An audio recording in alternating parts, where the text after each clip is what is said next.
мен келатканда эмне деп ойлоп келатам, арифтенге иштейин деп келатам өзүмчө.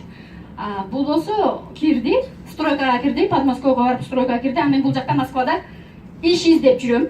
Силер ошо иш издегендер, иш издейсиңерби, аябай жөн эле. Азыр билбейм кантип издейт, мурда пешком түшүп алып, ар бир зданияга кирип издейт элек да.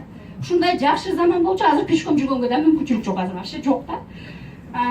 Кирип издеп жүрөм. Бирок да кел ишке алабыз деген жерге барбайм. Мен арифтенге иштешим керек дейм да. Анан кийин барбайм дагы, бул сурап коет, эмне кылдың, иш таптыңбы десе, аш издеп атам, таппай атам деп коем дагы, издеп.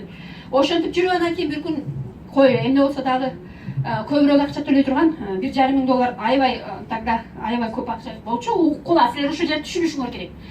$1,5 миң төлөгөн жерге мен 3 неделяга профессиональный домработница болгонго, эме аябай крутойлордун үйлөрүнө крутой таза башкача уборка кылганга окутат экен да, ага окуп атам. 3 неделя окудум.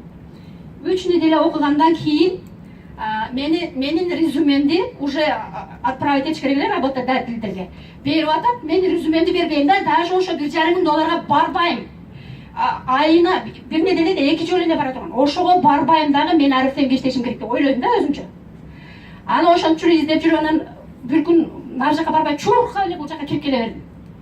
Эмне болсо болсун, бирок айтпай жүрөм. Келип жазылганымды да айткан эмесмин. Жазылганын экинчи этажга келдим. Ал убакта отдел обслуживания экинчи этажда болчу. Экинчи этажга келип мынтип сурадым. Здравствуйте, есть тут братушка Николай Александрович десем, эмеде карап таап берди. Можно его телефон деп телефон алдым. Анан экинчи этажда сразу звонить эттим. Үчүнчү этажда экен, бул трубканы алган жок. Ошол күнү мындай презентация бирдеме өтүп аткан экен.